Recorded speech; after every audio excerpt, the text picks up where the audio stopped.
This story starts with a man who was just crazy about aeroplanes. In fact, in February 1929, he had obtained the first ever commercial flying license issued in India. So when two British ex-Royal Air Force pilots suggested starting an airmail service between Karachi and Madras, he jumped at the chance. Yes, the man was Jahangir Ratanji Dadabhoy Tata, or JRD Tata as we know him. With the support of his mentor, J.C.K. Peterson, and an investment from his industrialist uncle Sir Dorabji Tata, the vision to start an airmail service between Karachi and Madras was given a green light. Now, he needed a plane to start the service, right? That's where the Puss Moth came into the picture.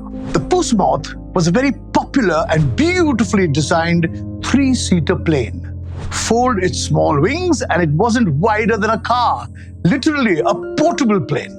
And so off JRD went to England to buy the planes from Sir Geoffrey de Havilland himself, a stalwart in aviation.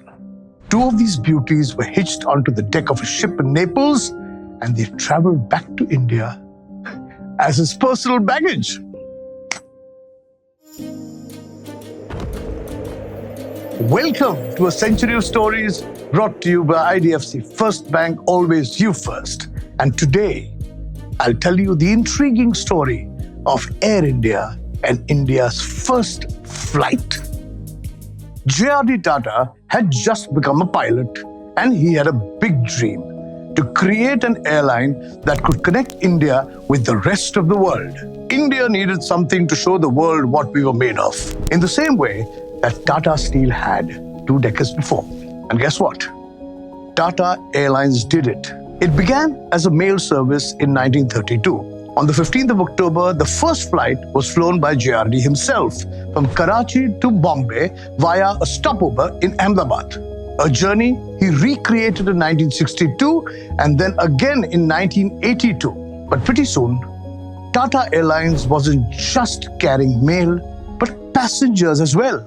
By 1939, you could fly from Bombay to Delhi for a little lesser than the fare of a first-class train ticket. How does that sound? And in 1946, Tata Airlines became what we know today as Air India. The Air India mascot, the Maharaja, led this charge. Cheeky, intrepid, iconic, this carefully crafted, tongue-in-cheek character was a breath of fresh air. He represented the breadth of India's rich cultural heritage with his regal attire, turban, and twinkle. And he was based on a real person, Sayyid Wajid Ali, an industrialist from Lahore. An example of legendary advertising, the Maharaja's adventures stood as a metaphor for India out in the wider world.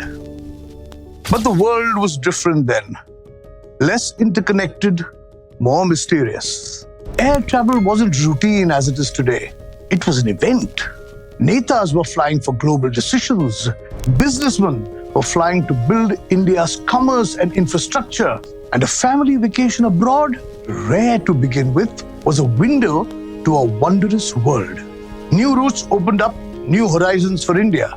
From the fragrant curries served on board to the melodic strains of classical Indian music, Air India enveloped you in the essence of the subcontinent when you stepped into the aircraft. The airline's reputation soared alongside its planes, and it became a symbol of Indian hospitality and comfort. Its luxurious first-class cabins have even been called the palace in the sky. In 1953, Air India was taken over by the government. In 1978, Morarji Desai removed JRD Tata as the chairman of Air India. Now, run wholly by the government of India, the airline reported its first loss in 2001, a small 57 crore rupees. By 2020, Air India had lost a huge amount of money, 70,820 crore rupees. From market leader to struggling company, the fall was fast and steep. There was no other choice left for the government but to disinvest. But Air India was both the national carrier and a central public sector undertaking which made the process of giving up its shares more difficult. So the government had to change entire policies. After a competitive bidding process, the Tata Group reclaimed Air India for 18,000 crores in October 2021, and the Maharaja was officially back in the Tata fold on January 27, 2022. This one was not about monies and negotiations, if you ask me.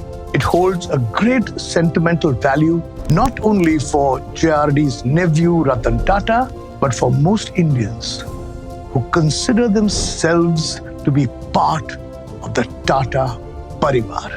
The story of Air India is a mix of old and new.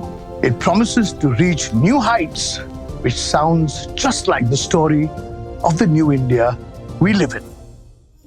You've been watching A Century of Stories brought to you by IDFC FIRST Bank, always you first. I'm Kunal, and next week I'll bring you the story of a man who captured the soul of India with his camera.